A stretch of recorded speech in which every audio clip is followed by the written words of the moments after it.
9월 24일 11시부터 발표 났고요. 9월 24일 날 금융통화위원회 정기회의에서 금융안정성을 점검하였고요. 여기 문의처는 여기 다 있습니다. 공보관부터 다 있고요. 공식 자료입니다.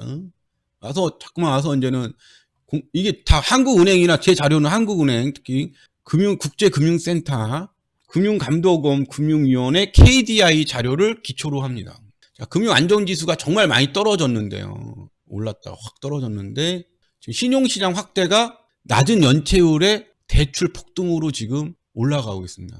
자산시장도 안정된 모습이고요. 지금 너무 좋은 어떤 면에서는 대외적으로는 너무 지금 좋은 환경입니다. 그래서 문제는 금융불균형. 무슨 얘기야? 이자도 안 걷고 원금 회수도 안 하는 상황이죠. 그래서 가계 신용이 지금 폭증하고 있는데 지금 가계 부채는 1805.9조 원입니다. 5.9조인데 이걸 누가 대출을 다 받아갔냐? 이게 이제는 핵심이거든요. 처음에 대출은 작년까지 대출은 5, 60대가 창업자금 대출이 많았습니다. 2020년. 2021년 대출의 70%는 보면 알겠지만 2021년 대출의 70%는 누가 받아갔을까요? 지금 대출이 50조, 100조씩 폭등하고 있는데 70%를 대출을 누가 받아갔을까요? 20, 30대가 70%를 대출을 받아갔습니다. 얘네들은 뭐냐? 미친놈들이죠. 영끌을 갖다가 지금 하고 있습니다. 20, 30대가 대출을 다 받아갔어요. 그래서 모두 고정이야 여신비나 뭐든지 지금 상당폭 하라. 이자는 많이 받고 대출은 쌓여갖고 지금 사상 최대 이익이 지금 은행권에 쌓이고 있습니다. 카드에다가. 20, 30대가 70%를 받아갔어요. 70%를 받아갔는데 문제가 이제 받아간 순서대로 지금 막내에 가는 겁니다. 누가? 5, 60대는 지금 자영업자가 지금 파산하고 있고요. 폐업이 45만 가구가 지금 올해 폐업입니다. 그래서 올해도 지금 70%를 20, 30대가 지금 받아가고 있습니다. 그래서 사상 최대 금융권 이익은 은행은 은행대로 저긴데 문제는 여기 보면 LCR이 나오죠. 개선 충당금 적립 비율도 지금 올라가고 있습니다. 자, 여기 보시면 알겠지만 자본 BIS 대선 충당금 적립 비율, 증권사, 생보사, 상원, 여진사, RBC 비율까지. 그래서 이슈에 대해서 다 이제는 논단이 나옵니다. 그래서 올해 45만 가구가 지금 5, 60대가 일단은 파산이 지금 파산이 되고 있는데 지금 자금은 엄청나게 지금 안정된 상태에서 지금 투기하냐고 지금 난리라는 거죠. 가게나 기업이나 마찬가지인데 세계에서 지금 사실상 1위급입니다. 1위급. 2019년 이후에 우리가 주요국 대비 1위입니다. 그래서 주요국이 있죠. 그 위에가 우리예요. 기업 레버리지, 그다음에 가계 레버리지, 킹 왕짱입니다. 우리나라 1위 했습니다. 누가 지금 이걸 주도하고 20, 30대. 우리나라가 대출 1위 했습니다. 레버리지 1위, 대출 1위. 세계. 한국입니다. 중국, 미국, 일본 다 제끼고 1위입니다. 이 채무 부담 비율이라는 게 있거든. 채무 비율. 그러니까 지금 왜 자영업이 지금 왜 다 망하냐? 소비할 돈이 없어. 이 임계점을 넘은 소비 임계점 수준이라는 게 있는데 이 소비 임계 수준을 지금 다 상회하고 있어. 그러니까 돈을 지금 벌써 시작도 안 했는데 지출을 할 수가 없는 거야. 왜? 원금 이자 갖고 원금 갖고 20, 30대가 뭐 돈 쓸 게 아무것도 없어. 이거를 뭐라 그러나 소비를 제약한다 그래서 앞으로 지금 진짜 잃어버릴 20년이 지금 시작될 가능성이 지금 정말 높습니다. 왜? 대출 받고 전부 임계 수준을 다 넘었어요. DSR은 45%, 그다음에 LTI는 382%. 소비할 여력이 없어요. 지금 금리가 기준금리 1%도 안 되는데 임계 수준을 다 넘었어요. 지금. 그러니까 자영업 앞으로 폐업은 코로나 끝나도 어마어마한 숫자로 계속될 수밖에 없습니다. 소비가 없어. 소비할 사람들이 없어. 현금이 아무것도 없습니다. 임계 수준 현금이 없다는 거예요. 이걸 채무 부담 비율이라고 그러는데 근데 대출도 안 나오는 거야. 임계 수준을 넘어서 대출도 안 나오는 거야. 소비 자체가 없는 거야. 오늘부터 다 대출 전면 금지죠. 전세 대출 10월부터 한대요. 아예 그냥 초주금이죠, 벌써. 자, 가계부채 임계 수준입니다. 이 좌측이 DSR 쪽이고요. 보시면 알겠지만 저소득층, 고소득층이 특히 더 심해요.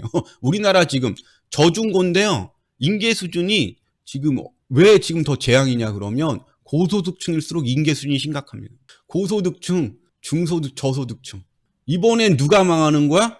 고소득층하고 중소득층이 대규모 파멸입니다. 그러니까 우리나라 배웠다는 놈들은 지금 전부 다 투기하냐고 미친 거죠. 원래 얘네들은 없는데 대출 안 해줬어.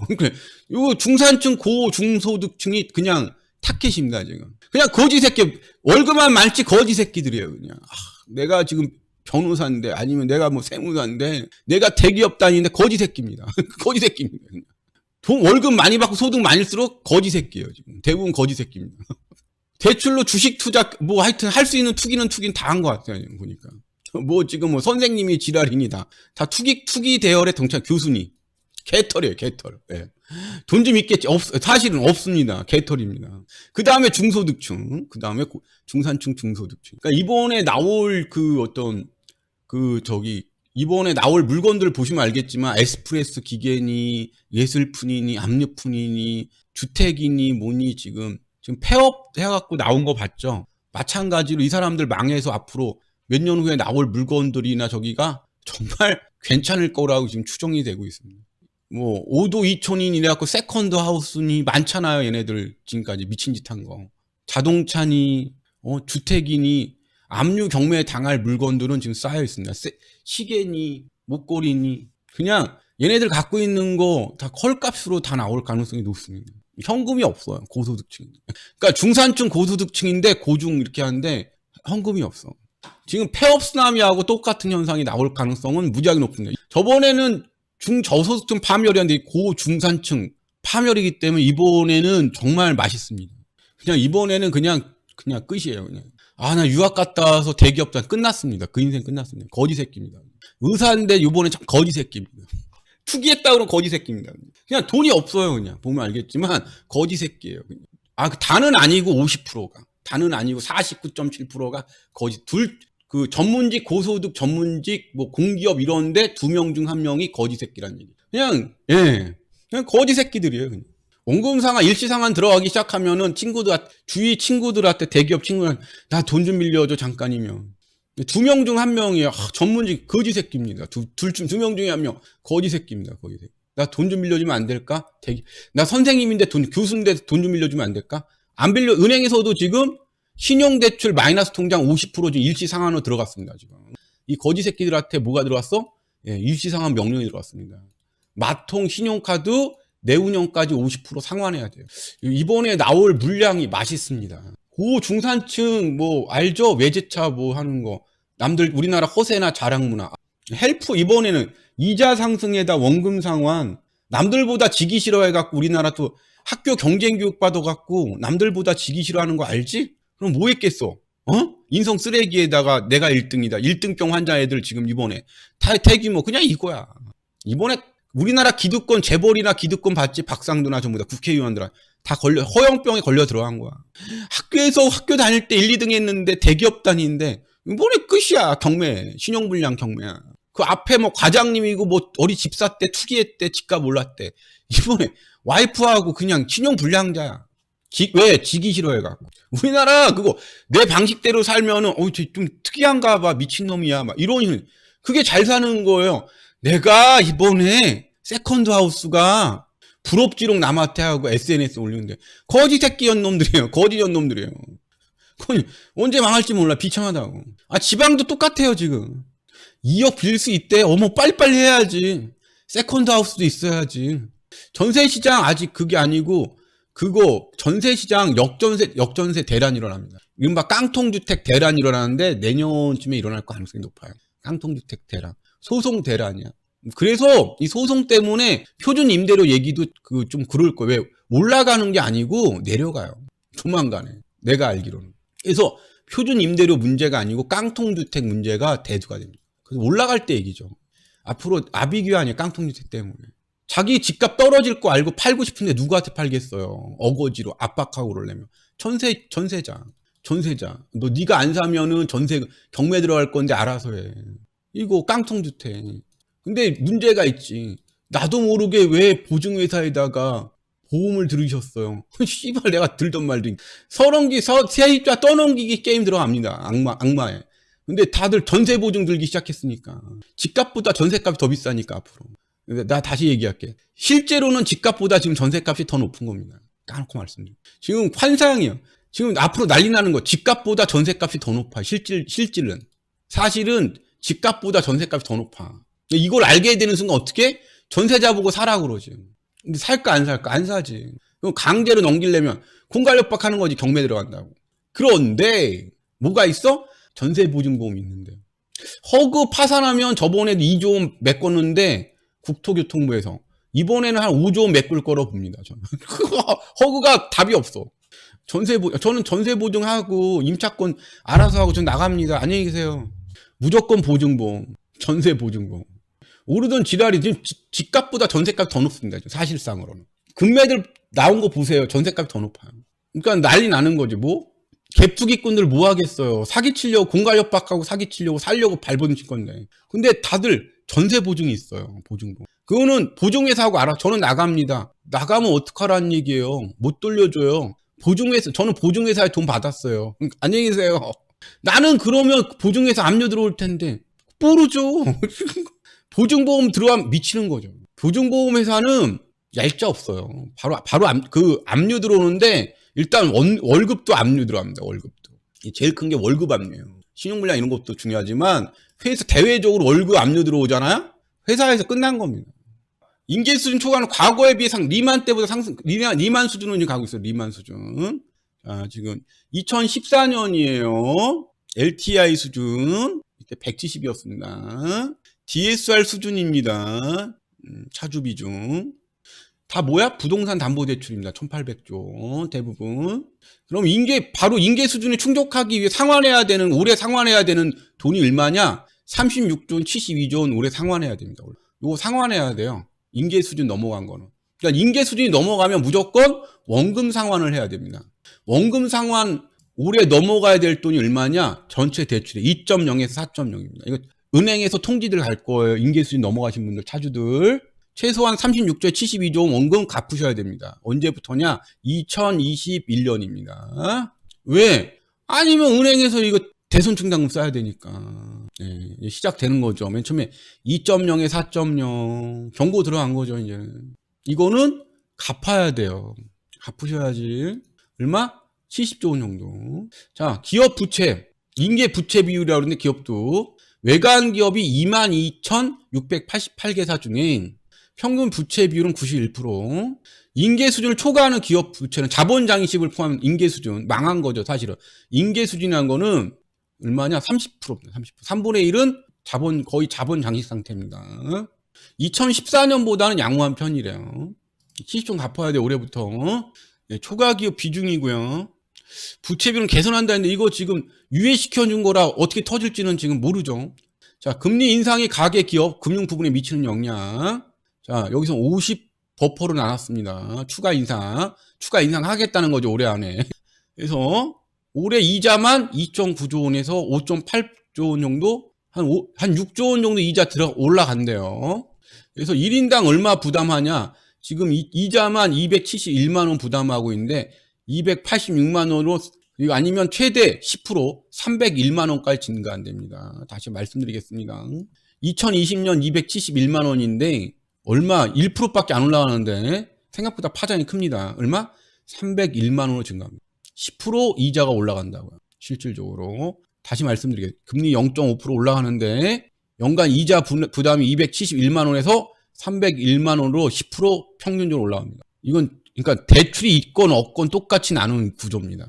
차주 1인당 이자 부담이 연간 270, 없는 사람 있는 사람 합쳐서 10% 이자가 올라간다는 거야. 10% 내주는 거. 왜 그렇게 되는데? 지금 기준금리가 낮아갖고 올라가니까요. 그러니까 이자 10% 더 내셔야 됩니다. 평균적으로. 그럼 누가 이걸 제일 많이 부담하냐? 고소득자가 381만 원 지금 이자 내고 있는데 평균 424만 원으로 올라가고요. 취약차주는 323만 원에서 373만 원 이자 부담이 크게 증가합니다. 고소득자는 상위 30%인 차주로 1인당 대출 규모가 상대로 커서 대출금리 상승 시에도 이자 증가 효과가 크게 나타난답니다. 금리 0.5% 인상, 이자 10% 추가 부담, 고소득자 대폭탄, 채무 상환 능력. 누가 못 내냐? 자영업자가 못 내겠대요. 자영업자가 이번부터 망한답니다. 재무 건전성이 안 좋다는 얘기죠. 이거보다 훨씬 안 좋을 겁니다. 어디? 도소매, 숙박, 부동산, 여가 서비스, 개인 서비스 분야가 망할 것 같습니다. 자영업부터 쓰러진다는 말씀입니다. 금리 상승에 따른 취약 기업 및 여신 비중도 여기서 나와 있으니까 기업하시는 거 한번 보시고요. 예대 마진이 확대돼서 뭐 그렇게 크게 지금 있는 상태 스트레스 테스트 결과 별로 영향이 없답니다. 그래서 오늘 또 별청으로 자영업자 대출 동향이 나왔습니다. 자영업부터 망한다는 얘기죠. 지금 어마어마하게 망하게 가고 있어요. 가계대출 규제 및 통화정책과의 대출 증가율 상관관계인데 보시다시피 올라가는 모양새일까요? 내려가는 모양새일까요? LCR 하는 순간 어떻게 될까요? 예, 이게 올라가는 걸까요? 내려가는 걸까요? 주택가격 상승률, 가계대출 증가율, 요거죠? 예, 요거죠, 요거. 예. 완화기에는 올라갑니다. 완화기에는 올라갑니다. 이게 이제 내려가고요. 리레버리징 시작할 때 올라가는 겁니다. 잘 나와 있죠? 아, 이거 보면, 야. 아무튼, 이렇게 돼 있는데, 문제가, 금융은 호황이고, 실물은 부진해서, 실물 부분을 정상화하는, 금융 부분을 정상화하는 과정입니다. 자, 이제, 최근 청년층 가계부채 현황 및 평가입니다. 12.8%. 자, 2021년 4분의 2분기 은행권 대출 전체의 69.8%를 차지하고 있습니다. 청년층이라고 그러죠. 2030 청년층. 대단합니다. 69.8%가 뭐예요? 우리나라 부동산 투기 시장 다단계에 낚인 2030. 야, 대단하죠? 20, 30대가 지금 대출 다 받고 있어요. 원래 한 10%, 20% 차지하는 게 정상인데, 모바일이니 뭐니 대출 받을 수 있는 광고하는 데는 다 쳐받고 있습니다. 청년이 금융노예인 나라. 아름다운 대한민국. 진짜 부동산 유튜버나 이게 성공학은 진짜 이번에 1년에 수억에 수십억씩 벌 것 같아요. 수십억. 정말 떼돈 버는 겁니다. 대출 받아 모험해라. 묘하게 리만 직전에 투기 시장하고 닮아 있네요. 청년이 대부분 금융노예인 30년, 40년. 정신만 행복하고 열심히 아무것도 라면에다 김치국에다 라면 말아 먹고 사는 편의점 밥 먹고 사는 예정돼 있는 나라. 아름다운 나라죠. 청년이 금융노예인 나라. 어차피 뭐 요새 저기도 없네. 사람도 모자러 가는데 더 일하겠죠. 금융노예이기 때문에. 대부분 청년 중에 또 누가 해요? 예, 대기업이라든지 고소득자, 위사라든지 뭐 20, 30대 전문직애들 또라이 돼갖고 내가 저 새끼보다 전년보다 뭘 못한대. 청년 대출 노예로 자녀 교육 똑바로 시켜야 됩니다. 청년층 가계대출 비율 어느새 30%. 청년층 주택 매입거래 늘어나고 주담대 증가, 신용대출 증가, IPO, NH 온갖 지랄질 다 하고 있죠. 신용대출 마이너스 받을 수 있는 건 다 받고 있죠 지금. 재무건설소 캣빵입니다. 왜? 노동을 하니까요. 근데 문제가 DSR 원금 분할 상환할 수 있는 상품들이란 거죠. 그럼 어떻게 되는데? 중금리 갈아타셔야 되죠. 예상했던 거와 똑같습니다. 뭐라고? 청년 DSR 원리금 분할 상환한 주담대하고 신용대출을 받으셨습니다. 대부분. 나중에 이제 원리금 분할 상환하는 때가 2, 3년 후에 도래하면 어떻게 되는 거지? 중금리 갈아타셔야 되죠.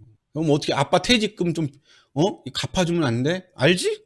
지금 20, 30대 전문직일수록 대기업 다닐수록 뭐예요? 거지 새끼들이죠. 거지 새끼. 한계 기업 이제 좀 있으면 중소기업들 이제는 파산한다는 얘기니까. 한계 기업 수가 3,465개니까. 2만 1,000개에서 뭐 3,400개, 3,400개니까 뭐. 2만 1,000개 기업 중에 3,400개니까. 어떻게 될까? 한계 기업 진입한 기업 폭증하고 있죠. 재무건전서 최악입니다. 정부의 돈 안 좀 망해요, 바로. 자, 인터넷의 중저신용자 지금 보면 알겠지만 대확대죠. 카카오톡만 돈 버는 세상이 됐습니다. 중금리 대출 초과 신용대출 규모 17.7%. 여기도 애들이 뒷골이 땡기기 시작하는 거죠.